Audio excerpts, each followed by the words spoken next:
yabugayo akusakira ag'ebyobufuzi muga sayansi ne tekinologiya nange Joan Tambabazi agafa ku muntu wa bulijjo nange Madina Care agava mu kooti nange Eka Cronal nga bwe gali nange Joan Comfort agazu agafa mu palamenti nange Kisaakye John amawulire ag'ebyobufuzi ag'eddiini ag'ebyemizannyo wonna mu malingirire buli ssaawa 2 ez'akawungeezi.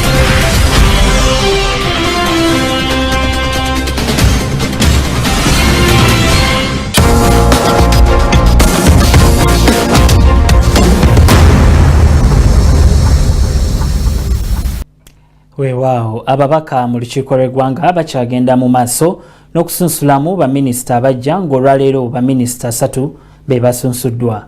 Mu basunsuddwa mwe mubadde Betty Kamya asuubiza okumalawo obugulumbo obuli mu kibuga.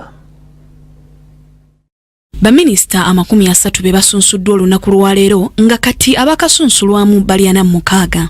Mu basunsuddwa mwe muli Janet Mukwaya, Betty Kamya, Haji Abdul Naduli, Simon Lokodo n'abalala.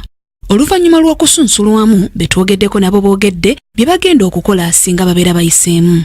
Betty Olive Namisango Kamya ng'ono minisita omujja owa Kampala ategeezezza nga bw'agenda okukolera wamu n'omuloodi mmeeya wa Kampala Ssalongo Elias Lukwago wamu ne Nankulu Jennifer Musisi okulaba nga Kampala ekulaakulana. Ndaba ng'ekintu kyatandikise dda okukola ki okutereera kubanga Lord Mayor kenyini yagambye nja kukolagana n'abakulu bannange abalala ne executive director yakoze eki yakkiriza etteeka tujja kuddamu tulyetegereze ndowooza tujja kati kiringa bwe batandika okulima bw'otandika okugira ekikande omuntu agenda mu kikande okusaawa ekikande afuna obuzibu enkonge emisota n'ebirala omukisa gwe nnina nti bannange be bakola ki be batandika ebyo kati ze nja kutandika mu kukabala bukabazi. Minisita omujja avunaanyizibwa ku nsonga z'ekikula ky'abantu Janet Mukwaya ategeezezza nga bw'agenda okulondoola ennyo ensonga z'abakozi naddala abatwalibwa mu mawanga g'Abawarabu okukuba ekyeyo. We nagendera nga tetunaba kutandika kutwala bakozi bweru katututa abakozi ebweru kirungi nate mulimu ebitagenze bulungi ndowooza eyo area tuteekwa gitunulamu. Gavumenti erinawo enkolagana ne gavumenti ziri gye tutwala abantu baffe companies ezitwala abantu baffe okukola bwe tubawa license tuba followinga tutunula mu kiki bakola waliwo evaluation ya system eno lwaki abantu basaddaaka abaana so nga tukolagana kubanga ministry ina culture nga tukolagana ne bannaddiini kubanga culture teri static tebeeraawo nti eri stagnant tuteekwa tutunule mu kiki ekitakoze bulungi okulaba nga abantu baffe bamanya nti obugagga tebuva mu kusaddaaka baana. Nze ndowooza nti abavubuka bangi mu byalo eyo gye mbadde tebamanyi biki bigenda mu maaso mu gavumenti ne bwe bababulira eno programu yaabwe ey'okufuna ssente abasinga tebagimanyi.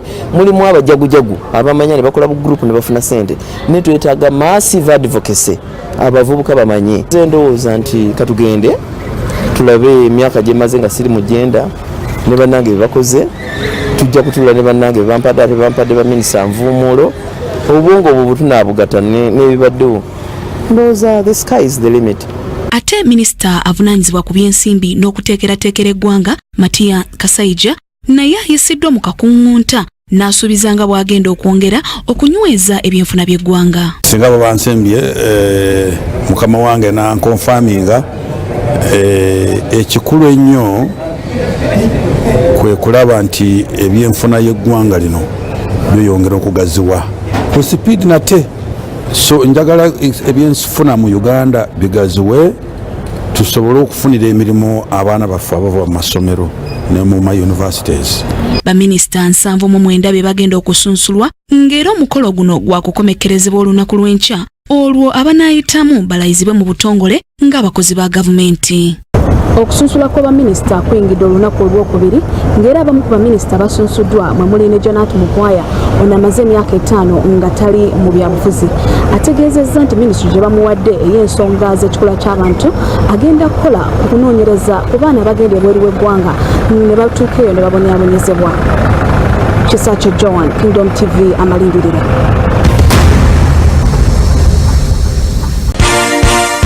This is Kingdom TV.